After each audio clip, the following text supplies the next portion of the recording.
Welcome to another episode of Russia Up Close. I'm very sorry to say, but the flu has come to Moscow, and my dear friend and co-host, Eddie, is very much under the weather. Please keep him in your prayers that he recovers soon. We have brand new guests that I'm very excited to introduce you to. But first, we will start with some updates. First, on December 20th, Russia Up Close will be in Moscow covering the Ekatarina Forum. The Ekatarina Forum is a policy-focused platform designed to systematize experience, develop modern tools, and attract institutional and social resources for the rapid and effective integration of new Russian citizens. The forum directly contributes to the implementation of the Presidential Decree number 702, signed on August 19, 2024. It's a decree focused on providing humanitarian support to individuals who share traditional Russian spiritual and moral values and who seek to build their future within the Russian Federation. This is not an abstract discussion. It is a working forum addressing legal frameworks, social adaptation, economic participation, and the human realities of integration in a changing Russia. This year, I'll be participating as a speaker at the forum, joining a panel moderated by Maria Shakova, with whom we recently recorded an interview together with my family. Our discussion is going to focus on practical integration experiences, cultural continuity, and how values, policy, and human lives intersect. We will bring you in the next episode a roundup of the forum, including conversations with policymakers, experts, and participants engaged at the intersection of migration, identity, and state policy. So, the next topic. Over the past week, diplomatic activity surrounding the conflict in Ukraine has once again intensified. Zelensky has presented what he describes as a peace plan intended to end the war with Russia. According to outlines discussed in Kiev and enthusiastically circulated across European capitals, the proposal includes several key elements: a full withdrawal of Russian forces to their recognized borders, the retention of Russian state assets in the European Union until compensation is paid. Russia apparently owes the EU compensation, with precise amount, timeline, and legal mechanism left for now to the imagination, apparently. They also want a deployment of an international coalition of the willing to oversee peace and security. They also desire the expansion of Ukraine's armed forces to approximately 800,000 personnel, presumably as a gesture of reassurance. Of course, they also want long-term security guarantees from partner states and progress towards European Union accession of Ukraine. Zelensky has acknowledged that the plan's details are not perfect, but assures us that they're very workable, a phrase that history suggests often depends on who's expected to do the work. At the same time, Moscow has been articulating a rather different understanding of diplomacy. Russian Foreign Minister Sergei Lavrov stated this week that following a recent visit to Moscow by U.S. envoy Steve Witkoff, which he described as long-standing misunderstandings between Russia and the United States regarding Ukraine, have been resolved. According to Lavrov, the discussions reaffirmed mutual understandings previously reached between President Vladimir Putin and President Donald Trump, suggesting, at least behind closed doors, some conversations may be more concrete than public messaging implies. Alongside political dialogue, Moscow has also signaled openness on economic channels. In meetings with Robert Agee and the American Chamber of Commerce in Russia, Lavrov discussed prospects for restoring trade and investment ties between Russia and the United States, a reminder that even amid sanctions, rhetoric, and moral posturing, business conversations have a way of quietly continuing. And finally, as we speak, the West and the East are approaching Christmas. For all Christian peoples, it's a season of celebration and family gatherings. But this year, it is also a moment of sober reflection. Not everyone has peace in their home. Not everyone has the comfort of choice. In the Donbass, civilians who have endured years of hardship are still suffering. On both sides of the front lines, there are soldiers, young and old alike, whose greatest wish this season is simply to be at home, to sit at a familiar table, and to experience quiet after so much noise. Moscow is ready for a lasting peace. Are Western politicians really ready to come to the table and end the bloodshed this Christmas, or just continue to fill their bellies? We should let them know, whoever we are, wherever we are, that enough is enough, and take a realistic approach to the situation. 2,000 years ago, Christ came as a light in the darkness, and this year, 2025, is no exception. The evil ideological wars, the dissonance, the attacks on children and the family unit, the barbaric leftist politicians concerned only with money and power, sacrificing their own civilizations for their personal gain, the betrayal of whole peoples. I don't know if you can feel it, but I can. Just a tremendous superficiality that we have grown accustomed to by so many talking heads. And for what? This greed and anger is certainly as present as it was in the world that Christ came to free us from so many centuries ago. We should take this to mind. If peace is possible, it will not come from slogans, hashtags, or carefully staged announcements. It will come from conversations rooted in reality, mutual respect, and a genuine desire for peace, so we can all move forward and everybody can focus on the much-needed solutions at home. This is our mission, and today we continue those conversations, broadcast from Moscow, with real people and real conversation here on Russia Up Close. We welcome our first guest, who's visiting from the United States for the last several months and was very gracious to come to the studio and interview with us, Cameron McGregor. We have a very interesting conversation about the situation in Europe, in the States, and how these things affect the multipolar situation in Russia and the rest of the world. Cameron McGregor, thank you so much, sir, for coming to the show. I look forward to the conversation. Thanks for hosting me. Likewise. Cameron is a YouTuber, a co-host of the growing podcast, The Backlash, and an entrepreneur investor. It's going to be a very interesting conversation. It's very well traveled and a lot of interesting conversation that we have today. First of all, can you tell us about your YouTube channel? Sure. So I started YouTube a couple years ago for reasons I'm still not sure about, because everybody has a YouTube channel these days. And I would say YouTube has sort of become like your business CV. It's like your Neo LinkedIn page, something like that. So anyway, I had a lot of friends that were YouTubers, creators, and they said, "You've got some interesting ideas. Why don't you put together a YouTube channel?" So I did. It's called Men in the City, sort of like Sex in the City.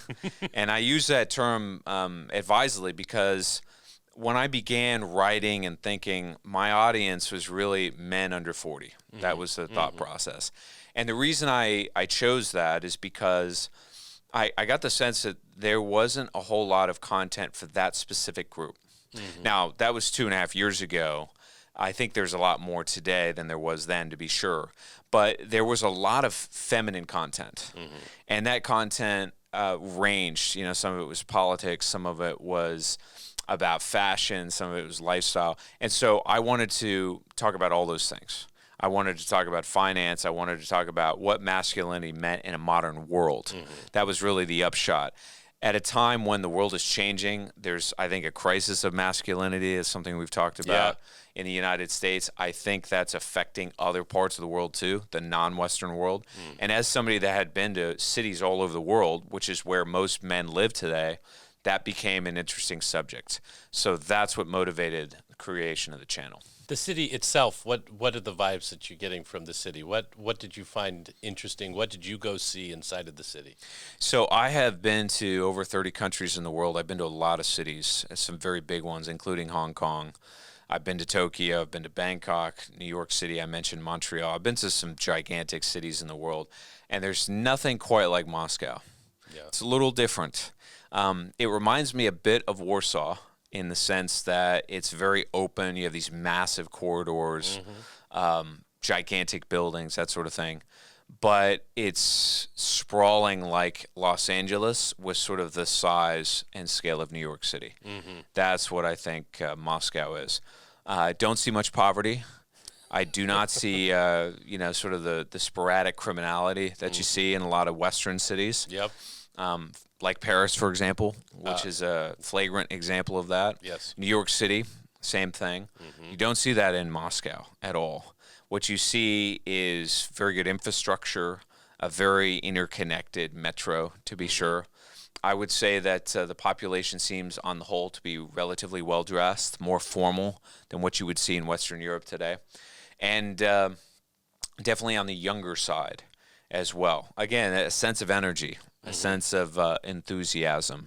And I would say that the bitter cold bothers me, but at night, if you can stand it, you go out and Moscow sort of glows in golden luminosity. You know, it is an interesting, spectacular city. It's got incredible museums. When you walk through Red Square and the Kremlin, it's got that historical provenance, to be sure, but it's been modernized. It's developed and is developing. That's what I see. Yep. It's a beautiful fusion and integration of the future and the past at the same time. I agree. Yeah. Very well done. Talking about the situation at hand, Steve Witkoff has left Moscow, headed back home. Who knows what's actually gone on? We'll be finding out soon, sure enough. But we're in this very interesting situation with Russia and China on one side. We have Europe in the middle, and we have the United States in the west. It seems that we're kind of locked into this. I don't know what you might call it. It's an economic game of waiting, I guess you would say. Wherein Russia and China on one hand, well, let's just say more specifically Russia, Europe and America are waiting for one of these three to basically pass out economically. It seems like this is, especially if the conflict gets frozen, this is basically deciding who's going to win.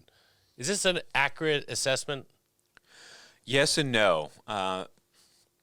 Part of the issue in China and Russia in particular, and I'll get to Europe, I promise, but part of the reason is that even though, as I said earlier, they have a better orientation in the world today, and they're sort of marching in the right direction, haphazardly or otherwise, neither country really understands what's happening in the United States.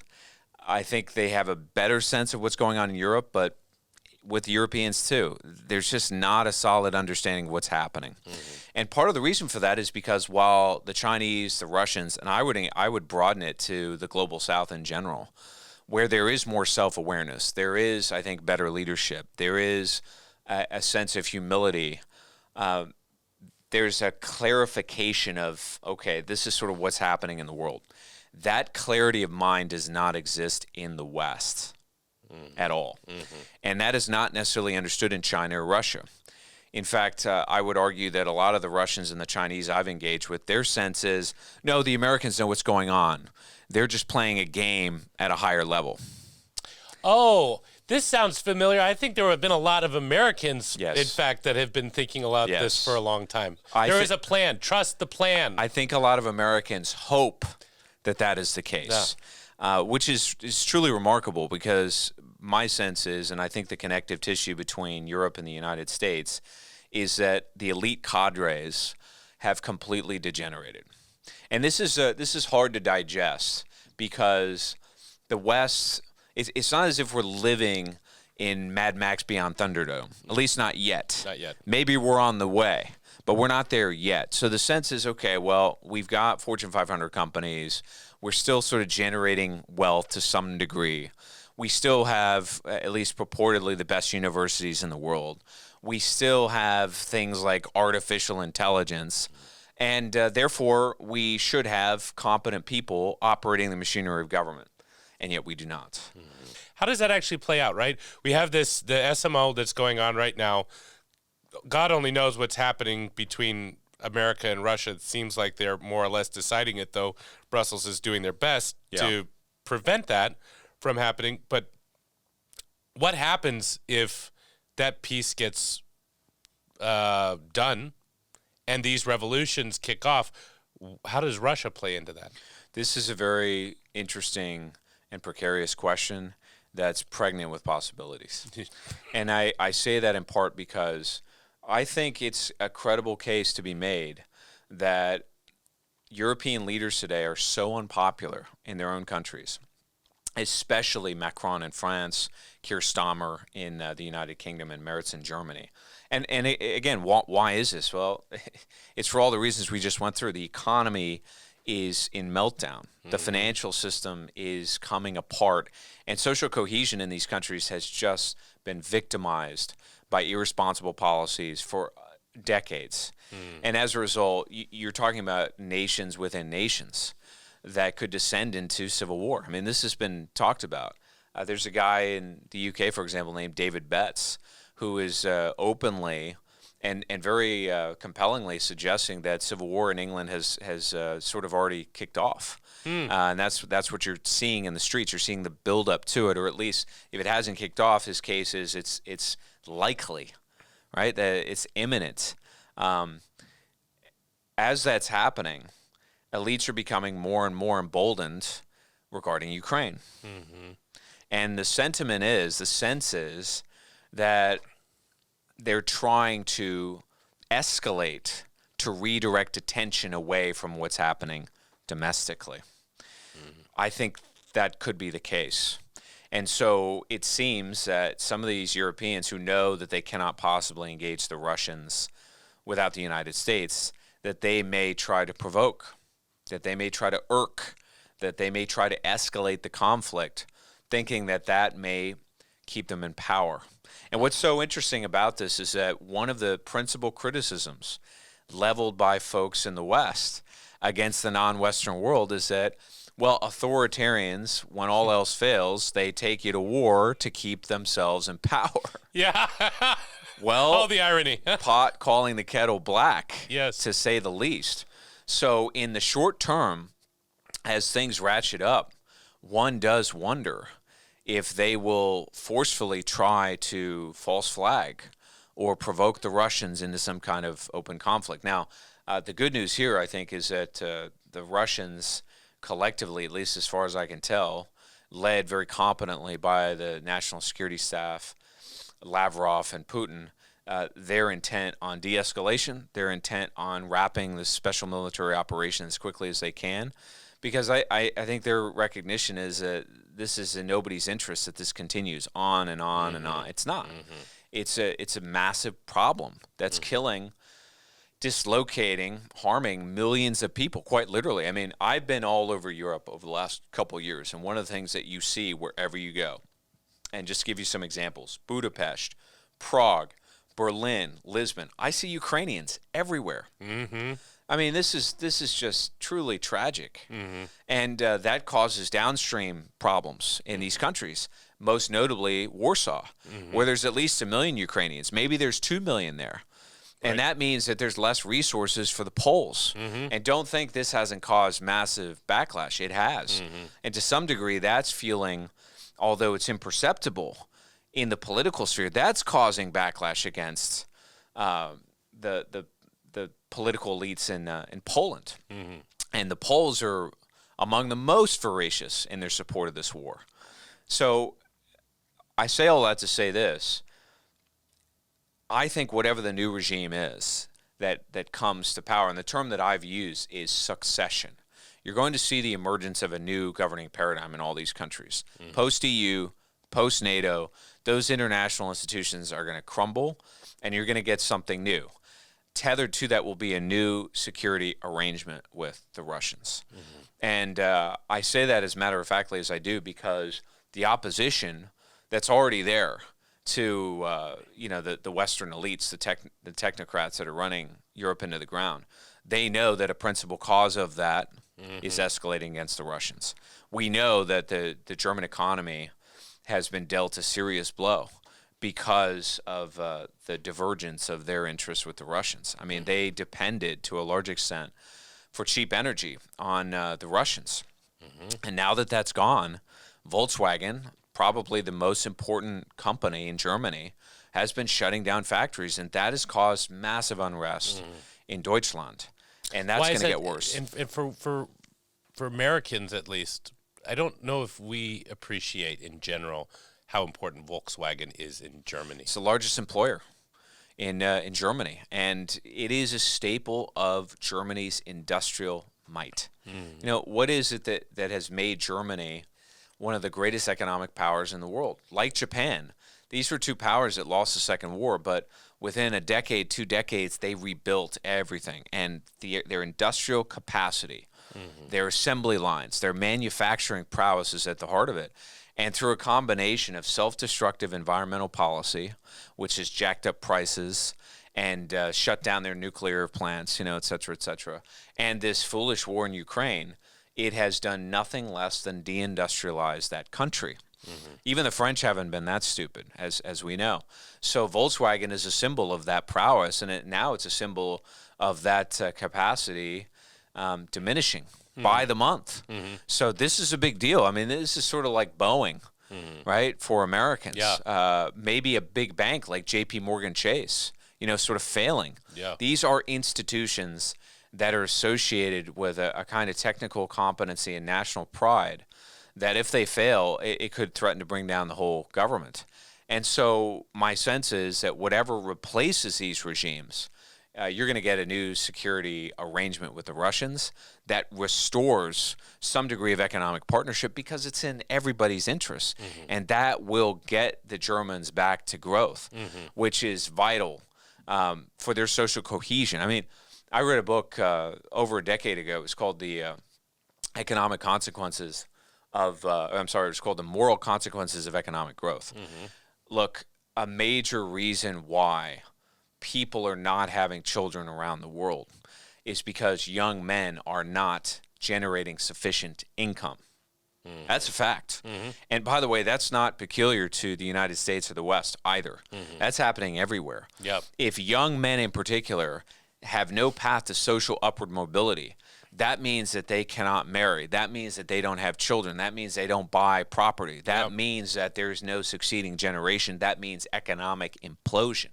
This is how consequential economy really is. And so if you have a group of elites that have sacrificed that at the altar of an ideological parasite that's based on an anachronistic view of the world that doesn't apply anymore, well, you add it all up and it means eventually you're going to lose power. That's what's happening. But on the journey to get there, there's collateral damage. And some of that collateral damage could be escalation, particularly if the United States now takes the bait. And the hope of Donald Trump, lest we forget, was that when he was elected, that he would quickly divest from Ukraine. It seems he has not done that. And that means that Stammer and Meretz and Macron, who are on the verge of losing power, I wouldn't say it's beyond them at all to fashion some kind of an event to drag the United States in. And the longer this goes on, the higher the probability that such a disaster could happen. The caveat being two things. One, the financial system is melting down quickly, and that will accelerate a succession, the rise of a new regime. And secondly, that the rest of the world, which, as I said, has become more orderly, which is sort of marching in a better direction, which doesn't want war because they want to continue to develop, they're going to do whatever they can to avoid it as well. That being said, if they're challenged directly, they being the Chinese or the Iranians or the Russians or some other power in Latin America, Venezuela, that could create a domino effect. It could. We've seen this happen before. So, yeah, it's a precarious moment. The sooner these elites are gone, the better. But these things tend to take longer than you think, and risk is growing. Consider, if you were to hazard a guess of how this is going to wrap up, if this is going to be something that is soon, are the Russians and the Ukrainians going to go at it for another winter in a military advancing and whatnot with the ground freezing again? Do you think we're going to see something in 2026? Do you think it's going to continue, or do you think we're close to the end here?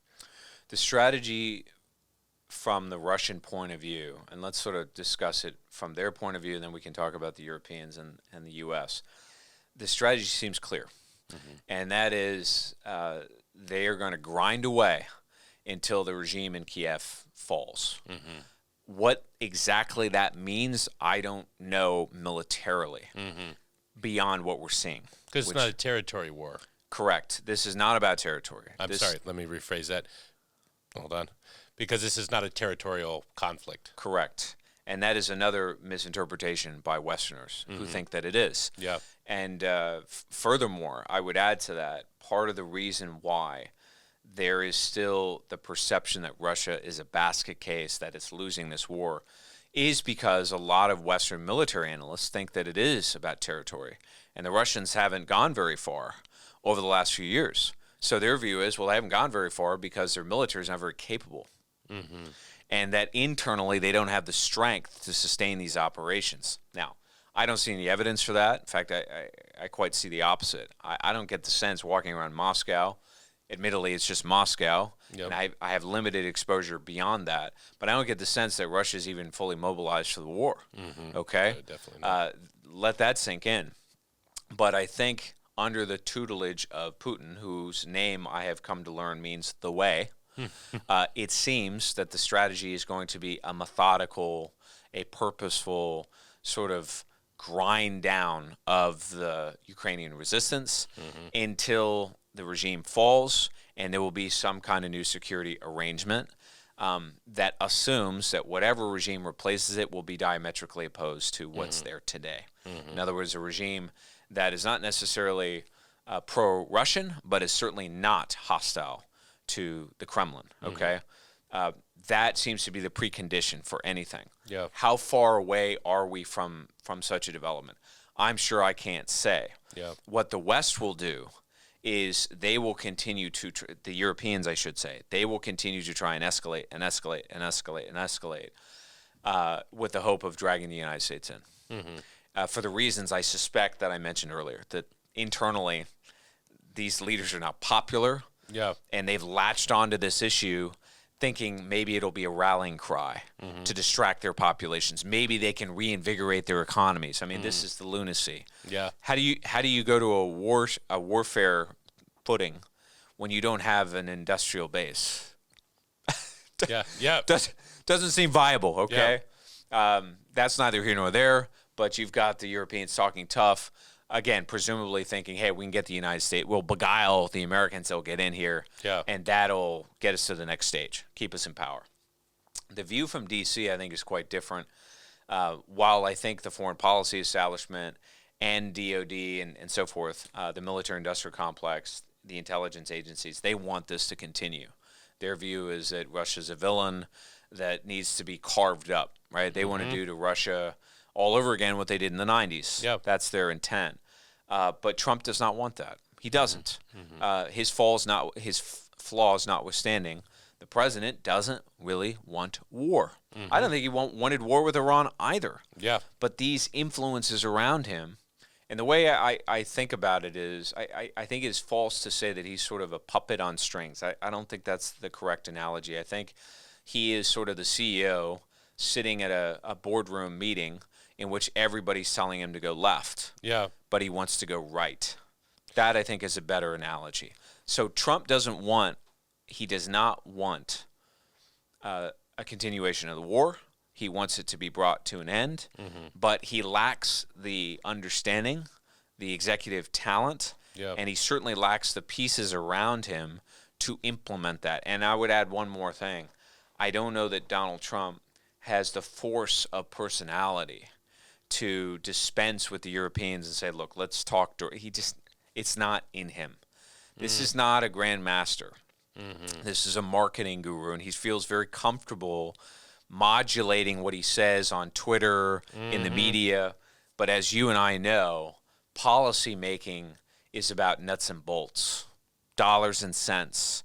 It's hard-nosed politics. Trump doesn't like that. That's detail-oriented stuff. And that's why it's confusing for a lot of non-Americans, even Americans, because it's one step forward, two steps back. 2 steps forward, 1 step back. That's how it is with Donald Trump, because this is a man that operates up here at the narrative level. He's not in the weeds. If you're going to get a security arrangement with the Russians, if you're going to get a new grand bargain, which I would argue is what we need globally with the Chinese, with a new monetary order, it's in the weeds. That's what it's going to take. Real executive leadership that is implemented by a team of people that really understand what the hell they're doing. We don't have that. What we have are a lot of grifters, a lot of people that have made immense amounts of money on policies of interventionism for a long, long time, and that's their framework. And so they're just going to continue. And a president who says, look, I just sort of want to divorce myself from this. That's not going to cut it. You got to get into that room. You got to tear open the packaging and figure out what the hell is in there. And I just don't think it's in Trump to do that at all. And it certainly isn't in the people close to him. Well, in the words of the Don, it makes for great TV. Exactly. One thing I will note on this too, because this is hard for Europeans and Russians and Chinese to understand. And I think a lot of people around the world as well. Americans have terrible leadership, and we sort of revel in that. It's a strange thing. We don't want our leaders to be particularly capable. We like to be entertained. This is very hard to understand for the Europeans. I mean, just to capitalize on this point, I have some friends that are Germans, and they went to a political gathering in the United States. I think it was CPAC, which is a political action committee for conservatives in the United States, if you don't know. And I asked them, I said, what'd you think? They said, it was like going to a movie. It was like going to an amusement park. Jumbotrons, music, vendors, salesmanship. This is how politics is in the United States. That does not produce excellent leadership. No. And then I asked them, I said, well, how's that compared to Europe? And I sort of knew the answer, but they said, it's much more formal. It is. That's true. Russians, Chinese, the people that they appoint, to these positions, they know what the hell they're doing in many cases. Again, there's corruption, there's clowns everywhere, but you don't get to those positions if you really don't know what the hell is going on. Unfortunately, in the United States, we prefer to be entertained. The moment, the New York second that we want real leadership and we don't care about being entertained anymore, we want results, we'll get them. We're not there yet. And that's hard for people to understand because they think, oh, no, there's this thing called the State Department and the White House, and it has such great provenance, and so therefore it's the best and brightest. No, it's not. The best and brightest do not go into government in the United States. They go into business. They go to Silicon Valley. They go to Wall Street. That's where they go. They don't go into government. That's where the clowns go. And that's what we've got. And we've got a chief clown in charge, Donald Trump, who's there to entertain you, and he is entertaining. And it's great TV. But when it comes to the rest of it, forget it.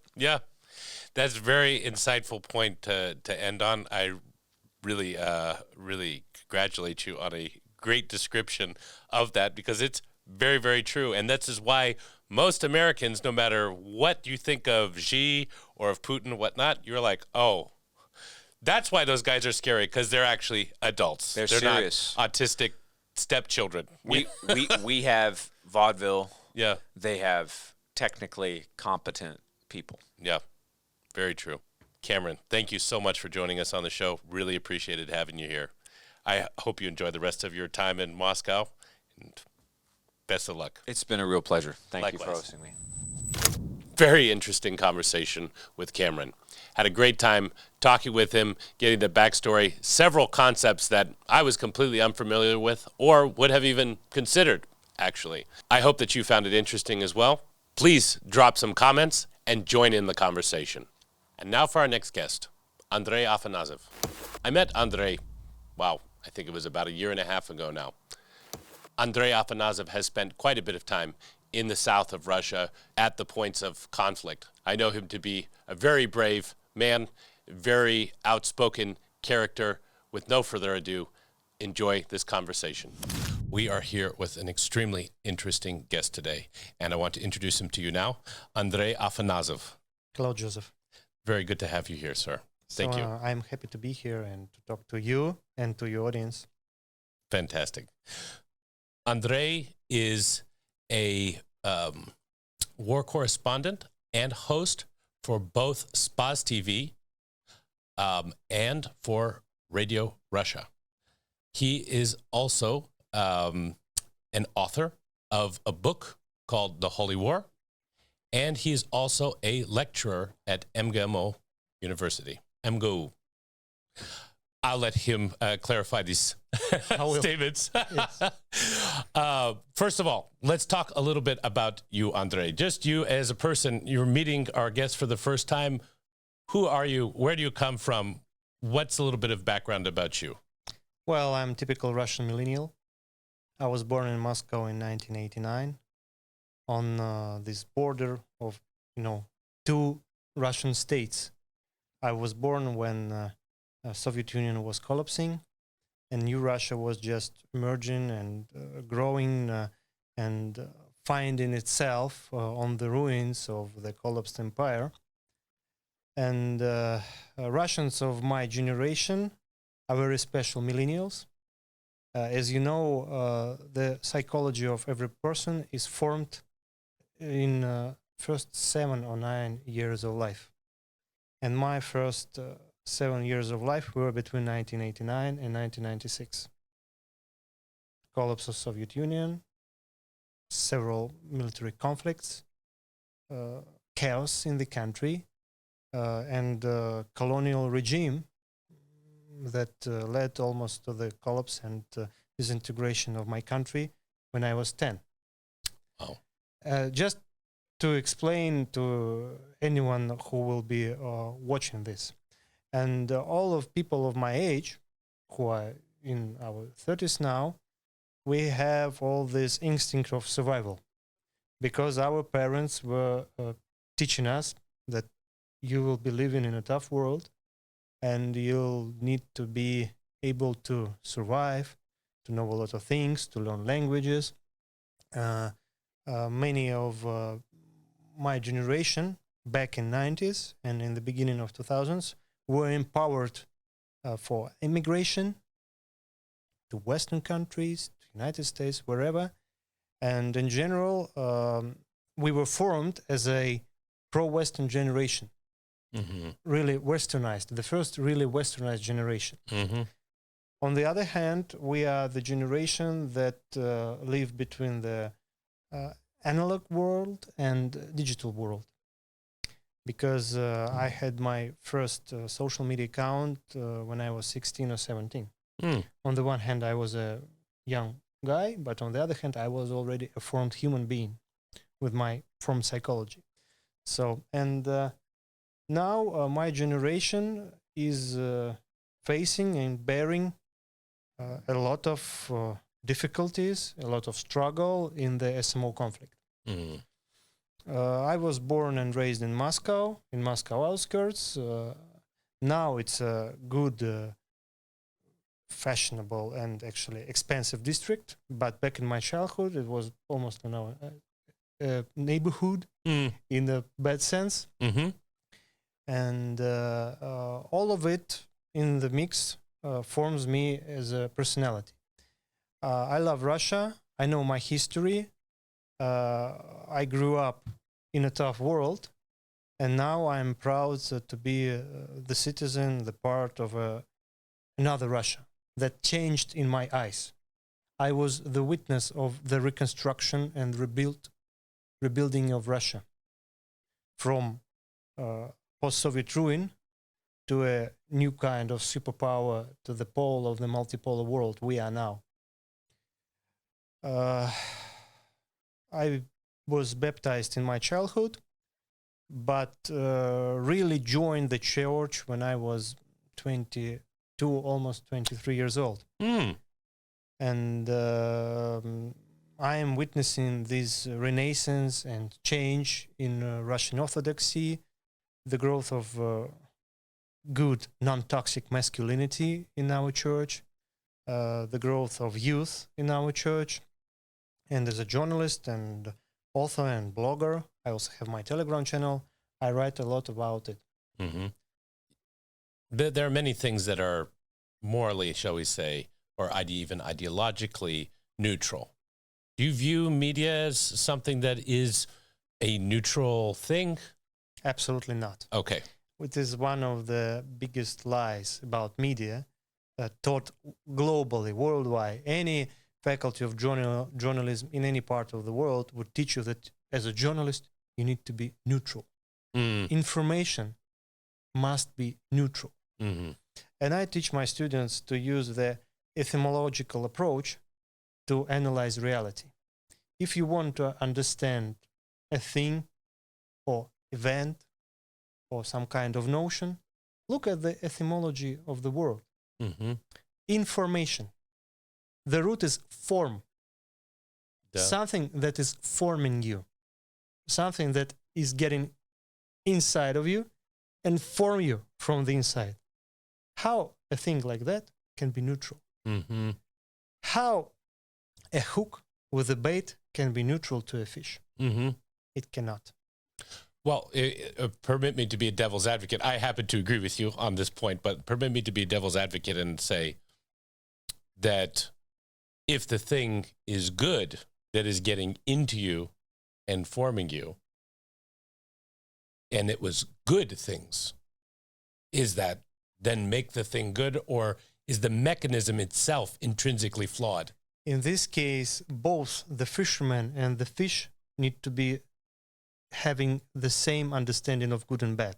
Mm-hmm. What is good for fishermen is not always good for fish. Mm-hmm. That's a very good way of putting it. Okay. So it is good, but not for all of us. Sure, right. So I guess then the question would be, there's a lot of, let's call them geopolitical armchair analysts who know very little about this part of the world, who talk constantly about this part of the world, talking about that Russia is some sort of colonialist, imperialist, expansionary power that just constantly trying to gain more territory to rule the world, so to speak. This is particularly found, I think, amongst American versions, because we live in a geographical reality where we can choose to be isolationist. We can choose to focus on our own problems. Strangely enough, we focus on everybody else's problems except our own problems. But again, we've done it in the past to be somewhat isolationist for various periods of time. Russia's a little bit different. Largest country in the world, and it's surrounded by threats, and has always been surrounded by threats from every border of Russia. Could you explain kind of the reality, I should say the political reality, and what is happening along these borders, and why Russia does not have this luxury to just be isolationist? Well, we have neighbors. You know? Yeah, we have two in America. Yes, that's yes. it. And Yeah. you know, your northern neighbor is is Milk Canada. stops. Canada, and your southern neighbor is Mexico. Yes. And they're a our little scarier. western neighbor has always been expansionist west, whether it's controlled by Germany, France, or whoever. Our southern neighbor always has been expansionist and aggressive Ottoman Empire, Turkey or something. Also, we have eastern neighbors who always invaded the whole continent, like Mongols, and we live in the center of this huge Eastern European plain. So, in order to defend yourself, you need to build walls, and you need to have some kind of a buffer zones, just in order to be able to defend your core, your capitals, your values. And when the Soviet Union collapsed, we had this buffer zone of the whole Eastern Europe. And we decided, and we thought that we decided with the West that this part of the world will be neutral. And for no one it will be a problem. But what we see is that all of this part of the world has gone under control of the NATO in less than 15 years. Yeah.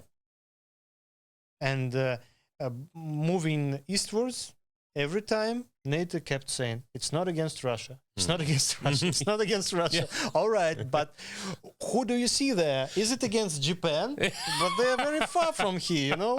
So, look at the map. Yeah. What's the problem with the Baltic states? Do you really think we need this land for any other reason but security? No. You cannot grow there anything but problems. Sorry, Baltics, but it's absolutely true.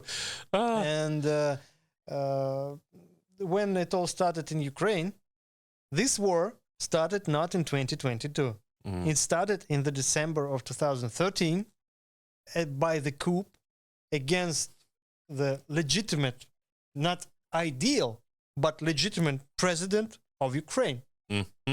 That tried to be neutral, but was pushed into the West. And when he didn't want, and he just stopped this process of Ukraine's entrance of this EU community, they just made this classical colored revolution. And this is when it all started. A lot of people talk about color revolutions, and I think that lots of people who hear it just kind of dismiss this term. They don't really understand what color revolution is. BLM. BLM is a typical colored revolution that was rehearsed and that is prepared for America. America is not the source of the problem, but so to say is the owner of the parasite, who is the source of the problem. America is partly possessed by the evil forces who create the so-called colored revolutions, but these are just revolutions. And I'm afraid that one day the sane and normal American society will suffer the same problems. Yugoslavia, Ukraine suffered, Russia suffered it in 1917. Western nations suffered it in the so-called bourgeois revolutions. So even though the United States as a country was created in this epoch of the modern world, and Americans don't have the pre-modern roots, even though they would be subject to the same process organized by the same group of people. And I remember at the university, I also read it, I wrote it in my book. I think it was 2008 or 9. In our course of geopolitics, we had the lecturer who was the Colonel General of Russian Ministry of Defense, a very high-ranking general. And he said that West understands that Ukraine will be part of Russia, just because it's one people, one culture, one everything. And the aim of the West is to organize a process so that these territories would join Russia, totally destroyed, annihilated with killed population and everything. And then back in 2008, we students were thinking, how the hell West is going to do this? Are they going to bomb Ukraine and then give it to us? No one would even imagine that with the help of so-called PSYOPs, the psychological operations, they would make us to do this for the West. So Russia is now fulfilling the Western plan, actually.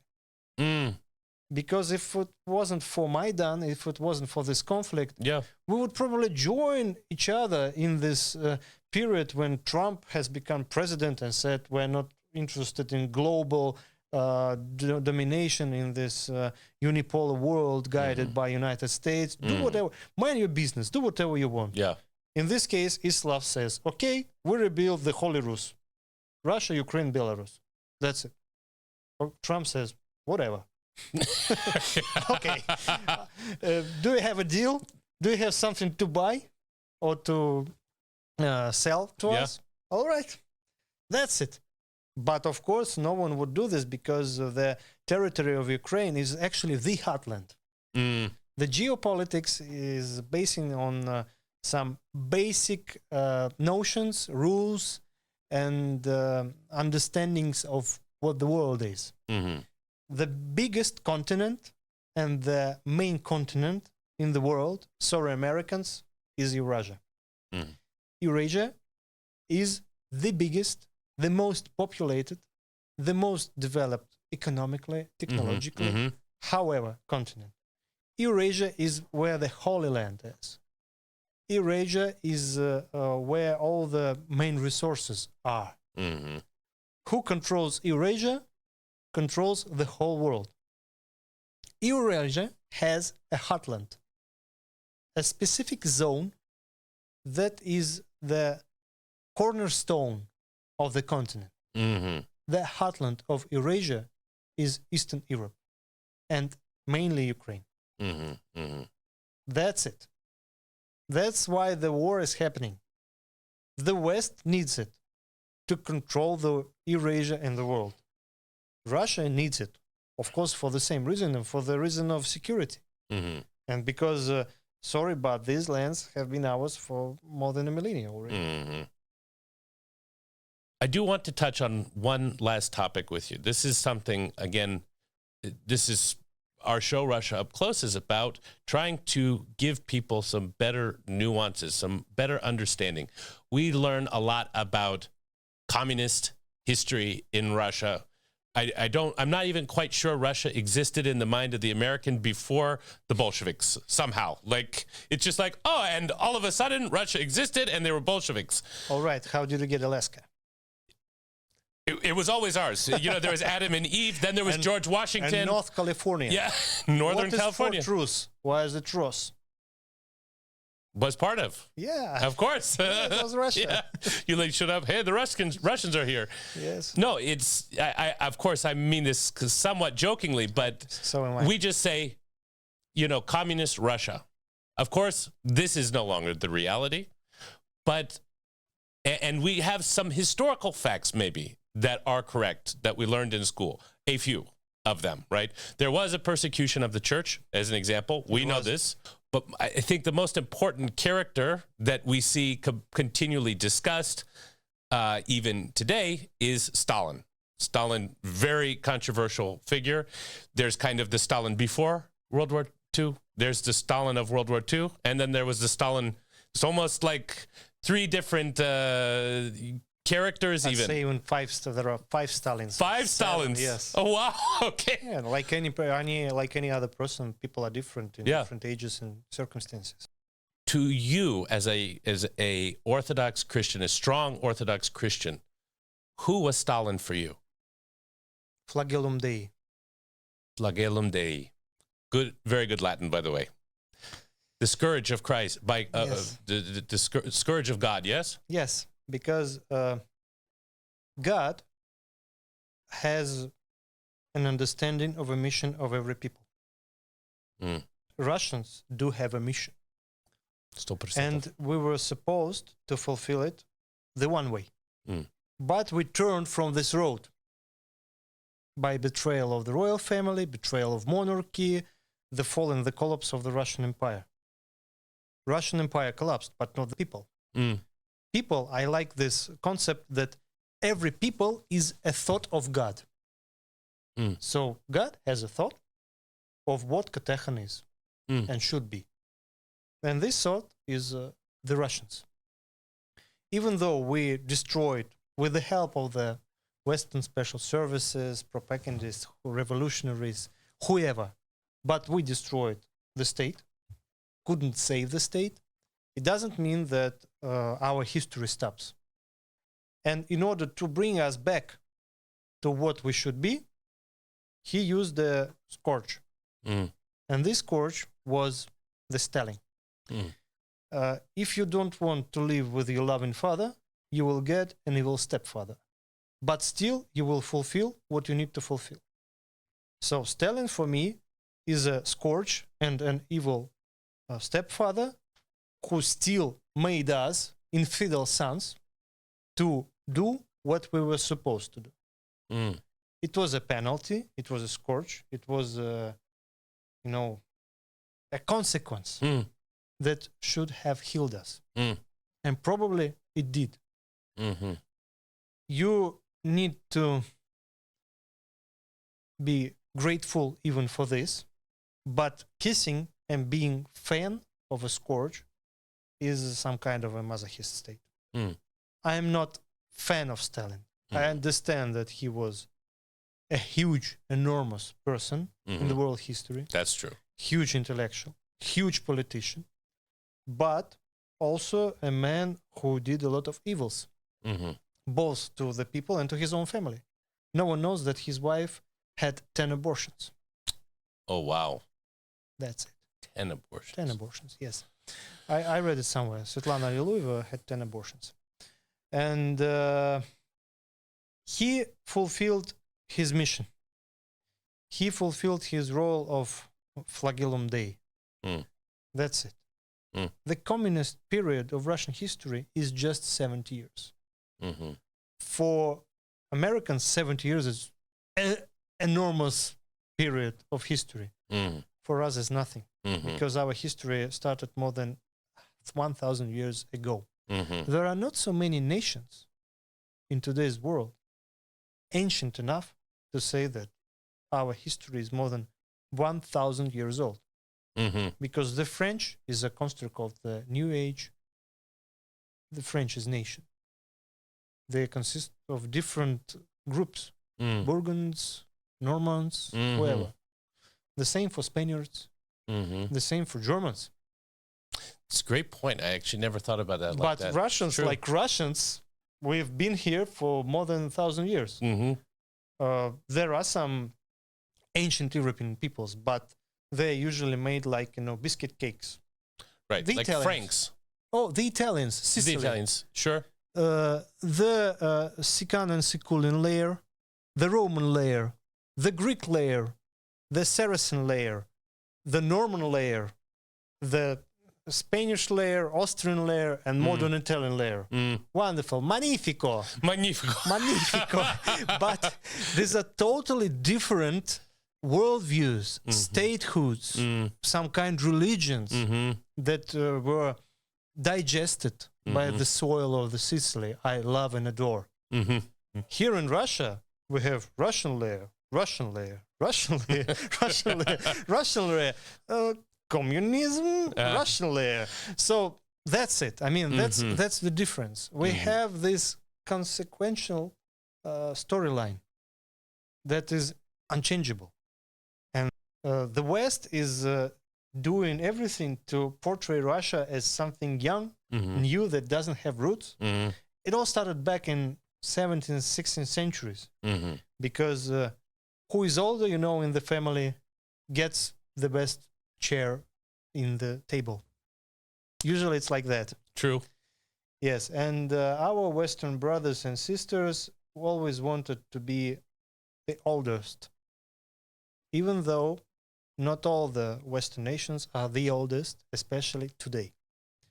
So as a Russian, I have this strong understanding that actually we are the oldest white people. And our lands are the cradle of all the white people ever. The Azov Sea the kurgans of Sarmatians and Scythians. The Crimea is where actually all the white people traveled westwards. The Germans, all the Germanic tribes. It was the cradle of all of us. I'm very confused, Andrei, because I've heard a lot of discussion over my lifetime about how Africa is really the cradle of all of us. You're American. It's fine. For you, it's fine. It's true. For you, I'm not talking about the cradle of the whole world. I'm talking about the cradle of the white Christian nations that exist for a couple of millennia. Sure. Not that long. Yeah. But I mean, back in Zero Anno Domini, back in the times of Christ, Europe was different. Yeah. Absolutely different. And our fathers came there, brought patriarchate, brought horse riding, everything not long ago. Not long ago. And the one of the versions of etymology of Asia is the land of Aces. And Azov Sea is the Ashov, the yard of Aces. Aces is not only the gods in Scandinavian mythology, but mythological ancestors of all the white people. Wow. So that's it. It didn't start all with the route was from somewhere in Altai or Himalayas, westwards to the Azov Sea, where all the war is now taking place now. Yep. And then up to the north, and then... Wow. Fascinating. Yes. So when Westerners come and settle to Russia, they just go back home. I think the beginnings are happening now. Yes, Please God, they will increase. Go back to your roots, brothers and sisters. Russia is big and beautiful, and we are ready to welcome all of you who are coming with goodwill and eager to keep their identity, their culture, and their tradition. Amen to that. Andrei, thank you so very much for coming today. Thank you. God bless. You can always count on Andrei for a very good and insightful conversation. I'll have to say that Andrei, of the people that I have met here in Russia, is one of the best conversationalists that I have had the pleasure of speaking with, and has given me a tremendous insight into nuance of Russian history. Something that you should really understand about being in Russia. Just like any other place in the world, there are many different versions of history. It is very difficult oftentimes to separate the fact from the fiction. But one thing that I have learned absolutely certain sure is that Americans, like myself, have a very, very limited and very non-nuanced understanding of Russian history, and maybe investigate more Russian sources to be able to look at it from a different perspective, not just limited English textbooks that we have about history in Russia. And now for our last guest, Olga Lapina. She is the head of a Russian language school, which she will tell you about. She has a tremendous background and experience in international and foreign affairs, and she's going to tie all of that up and discuss about Russian language and the importance of the soft power that language has. Language is the glue that binds people together, and we need it now more than ever before. So here in our studio, we have our wonderful guest, Olga Lapina. Well, Olga, welcome to the show. Hi, hello, thank you for having me. It's our pleasure. Really, it is. It is. We've known each other for some time now. We met, I believe, originally at the St. Petersburg Economic Forum. Is that correct? Right, that's correct. Yeah, well, it's been a great pleasure getting to know you, Olga, and we have a very interesting, maybe some would say difficult topic to discuss today. But before we get into that, I'd like to know a little bit about you, Olga. Where do you come from originally? Where have you been? What have your experiences been? Can you tell us a little bit about it? Well, thank you. Thank you again for having me here. As long as I remember myself, I've been obsessed with international affairs and intercultural communication. So that's what I studied at Lomonosov Moscow State. Ever since I've been dealing with that and working with that and doing my research on that, I did a year abroad in the US. I lived in North Carolina, and it was a true blessing and wonderful experience, challenging, also insightful. So having that educational background and practical background of communicating with foreigners, I started working in the field, and I was engaged in international affairs of the Russian Geographical Society, which I loved, absolutely loved, was so passionate about it, and still am. They're a family. We did some wonderful, truly wonderful projects like international expeditions and educational programs and scientific camps. And we started some Russian centers abroad for scientists and educators to gather and collaborate. Truly wonderful. I've heard the term Geographical Society thrown around a lot, but never really understood, like, I know what geographical means, I know what society means, but what does a geographical society do? Or what does the Russian Geographical Society do? What kind of things happen there? Well, it's one of the oldest NGOs in Russia. It's one of the oldest geographical societies in the world. Mm-hmm. It was founded in 1845 to preserve the heritage of science and culture, and also give support to the scientists and the fundamental science. Okay. Today, the significance of the work that they do is supported on the highest level. The head of the board of trustees is Mr. Vladimir Putin himself, and the president of the Geographical Society is former defense minister Sergei Shoigu, the boss. Wow, the boss, yes. Yes, very much involved in the projects, and well, as you can see, the significance of the work that is being done. I think it's hard to overestimate it. The Russian language. Yes. Russian language. So you have some experience with this. Can you tell us a little bit about, I'm not looking for like the whole history of the Russian language, but like in short, how did this language come about? Where does it find its roots in?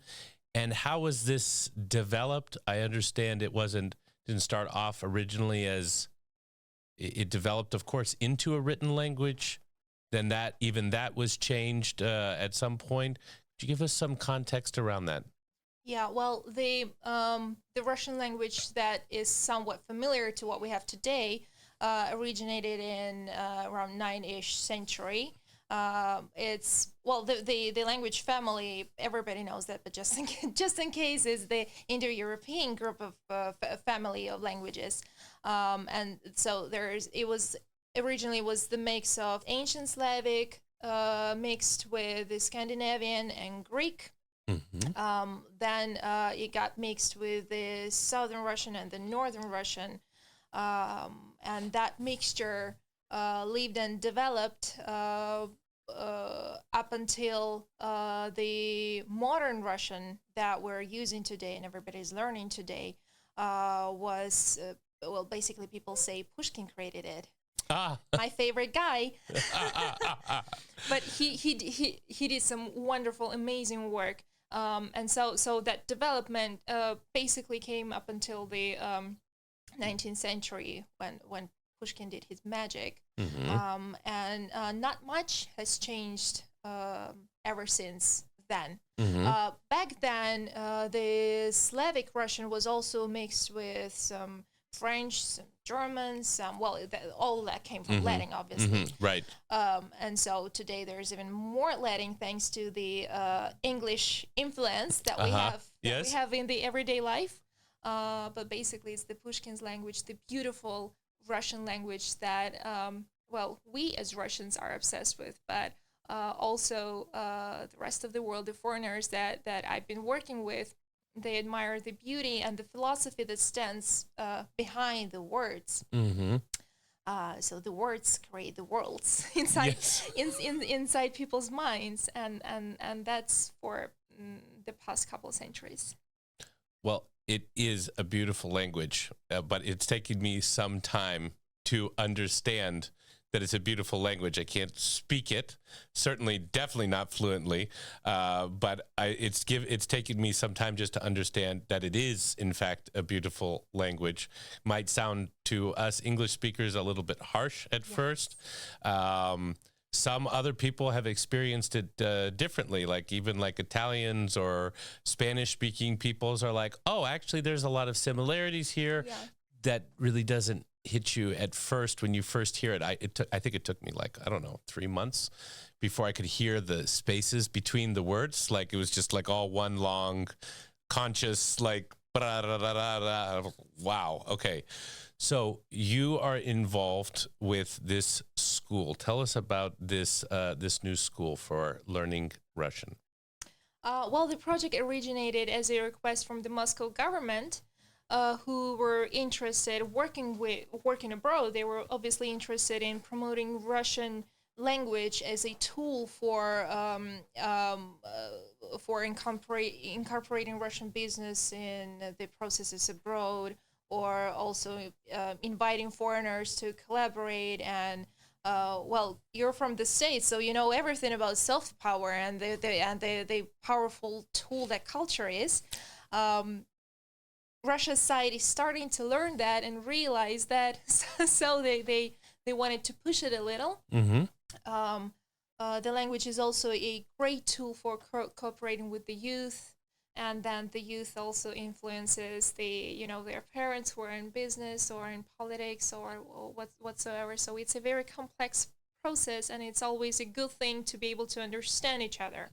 So the project originated as, we wanted to start up learning centers abroad for networking, for the kids to learn maths and physics or computer science, or like have a media school or a theater school whatsoever, and then also have a platform for businesses to collaborate, but all that in Russian, so incorporating Russian learning courses. I have some experience teaching Russian as a foreign language at Lomonosov Moscow State. I had 3 wonderful groups of students. Other point that needs to be made, right, is that Russia does not have this luxury.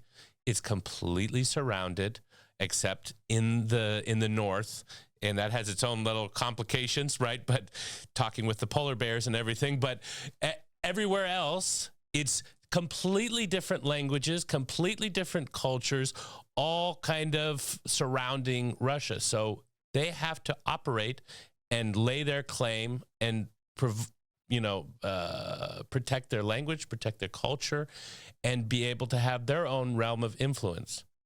So you have experience in international relations. You have this wonderful linguistic background that you studied in. Tell us about soft power in Russian and why that is so important to protect and maintain. Well, I'd like to start with actually complimenting the United States. As you said, hats off, wonderful job. And to me, I'm convinced that the reason the soft power, well, American culture, we're not only speaking about English as the language, but the American culture, it's the movie industry, it's the music, it's fashion, all the trends, everything that's going on comes from the United States. And bravo, the Americans are, I think, the best in the world in marketing. It's true. And now you've lived in Russia for a while.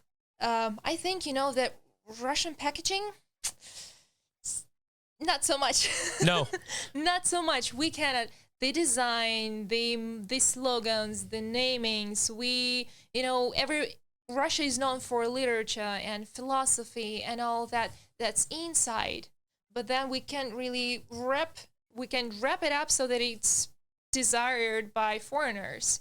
So it's really hard to expand and, to share what we have, because it just doesn't look really, it doesn't look as attractive as it should have.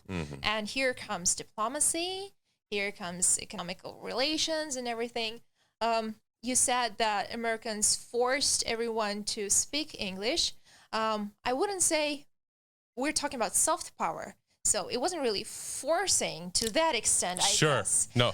It was We just weren't- making it that much attractive, all the wonderful movies. I remember it was the 90s, and the first American movies came to Russia.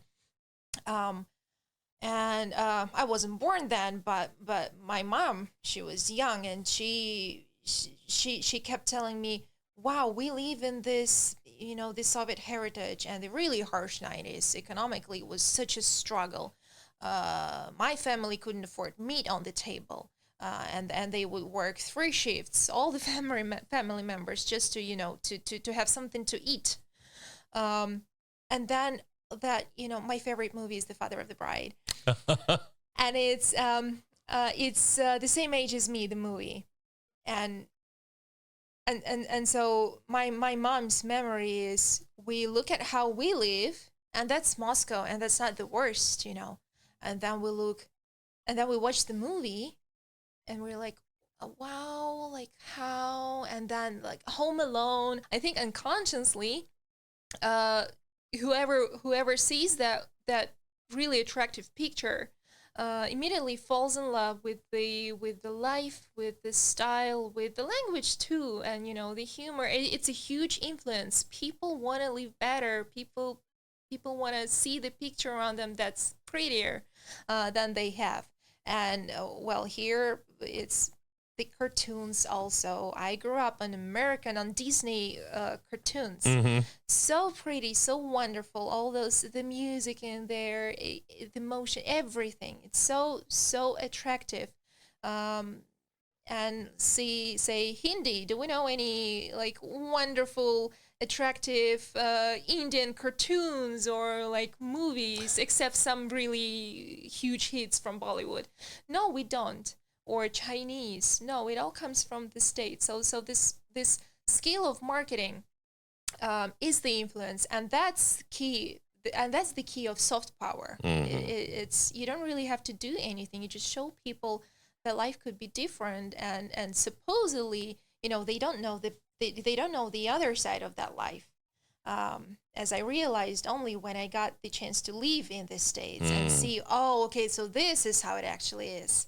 Not like in the movies, Yes. not like in the media. So I'm thinking that Russia and its soft power policy should not focus on, trying to make it look pretty, because this is not our strength. We won't be able, never in history was Russia, in terms of marketing and the picture, as pretty and attractive as the picture that America presents. And I have huge doubts that we ever will. But the strength of the Russian people is the mindset. It's the famous Russian soul, and the friendship and the warm relations. It's I think it's the biggest stereotype. Everybody in the whole world know that Russians are tough and really cold. But once you get to know them, you're a family member. Once you're in touch, your family, like a cozy bear, always welcome, always, like any Russian family would give the last thing they have only to support you, because you're basically blood brothers now if you're friends. There's a lot of talk in Russia, and Russia projects this quite a bit, in fact, this concept of Russophobia, that there are people, and there's active political, shall we say, more motivated than anything else, negativity towards Russians. And I don't think that that's something that Americans can't really understand. Americans know that we're like more or less like annoying in any other country that we go to. Like people are like, okay, the Americans are speaking very loudly again, and they're yelling at us in English, and they're never going to break the language barrier with volume, but we've been doing it for 200 years, and I don't think it's going to stop anytime soon. But like, so we get that part, right? But I don't think that a lot of people appreciate good Russian people who go to other countries and are trying to communicate on the street and are shunned or put off. I don't think we do this so much in the States as much because we're just like, we don't understand, and we do our smile thing and we kind of move on with our lives. But particularly in several places along the border, there are some real persecutions of people who are living, Russians who are living abroad in Europe and are being persecuted for speaking their own native language. This is true in the Ukraine, the most unpleasant, I think, of all of the topics, but definitely things in Estonia and in Latvia. There's a real persecution that's going on that most people don't understand. So they hear this Russophobia thing like, okay, what political propaganda is this, talking about this word, making a word out of it, making a concept? No, but it's a real thing. And even when I first heard it, when I moved here, I was like, okay, guys, like, calm down. It's not that bad. And then I hear these stories and I'm like, oh, okay, now I understand why this is such a big deal. Can you tell us kind of what this dynamic is in this kind of Baltics region, this area? It's been going on for quite a while now. Okay. It was going on during the Soviet era, Mm-hmm. during the Soviet period. And actually back then, the Soviet Union, I think, was trying to do the same as the US is doing today in terms of economical and financial benefits. Mm-hmm. Because the richest regions were actually the Baltics and the Ukraine. During the moment the Soviet Union collapsed, they were the richest territories who became independent. Interesting. And the infrastructure, I went to Lithuania a couple of times, and we took a guide for an excursion. It's a beautiful place, and Mm-hmm. I love Europe. I also work with the European Association of Scientists and Geographers. Mm-hmm. And another story coming from that as well. And so I love Europe. Obsessed with the history and the culture and the architecture and, oh my God, the food and everything. And so this tour guide, she's like, oh, we have the wonderful, look at all the infrastructure. We have amazing roads. We have amazing, marvelous education and new schools. And look at all the theaters, look at all the hospitals. People are really blessed to live here. And I couldn't hold it anymore.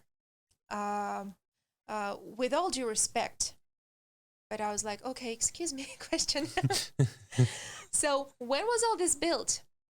She goes, oh, around 30 years ago. I was like, oh, where did the money come from? Oh, I think it was a loan from the Soviet Union.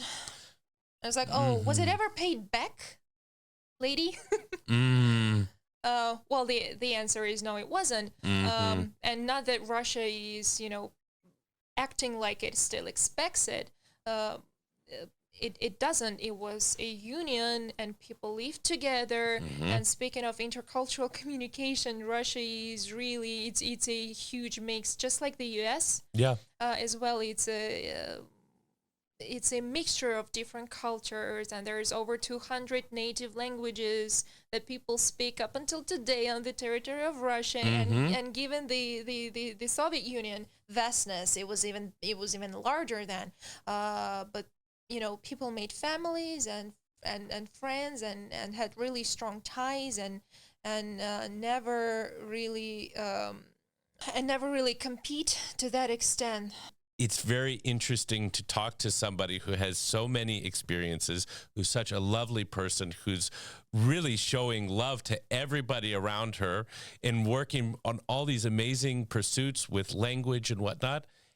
And yet even that's not good enough. Even that's not good enough. And it's very, very sad. And I really hope that, our viewers watching this right now will say, oh, wow, all right. There's a very human person right here in front of us who does all of these great things.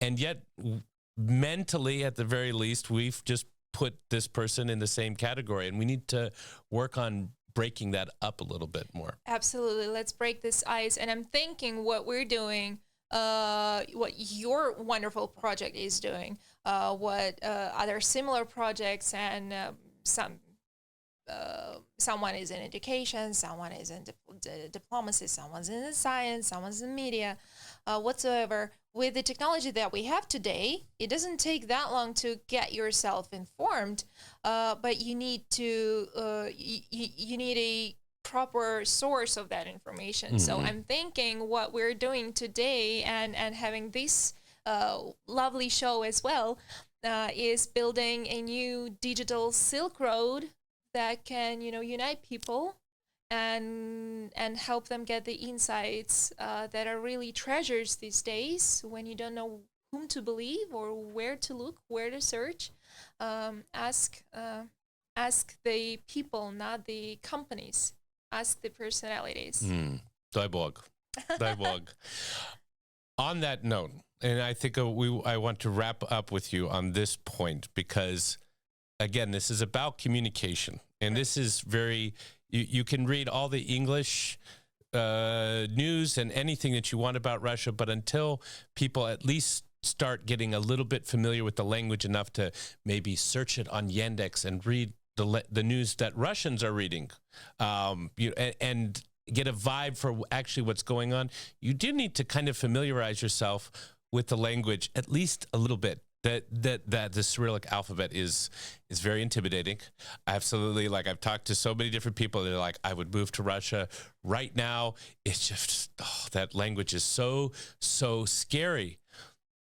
But after you spend just a little bit of time, like some real honest effort on the Cyrillic, and you just understand the alphabet, it's amazing how much less, still hard language, but it's way less scary when you actually can recognize the alphabet.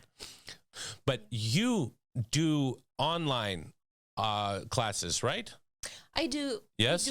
We do. Okay, yes. Yes. The marvelous team. I love the teachers. The approach that I admire the most, and I think that's what makes this school different from other solutions that are obviously on the market and the Russian institutions also use,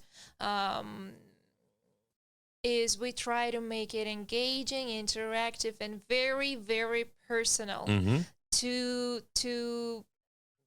make it easier when grammar or the overall process is so struggling and it's so confusing, and you want to just drop it, you want to give up.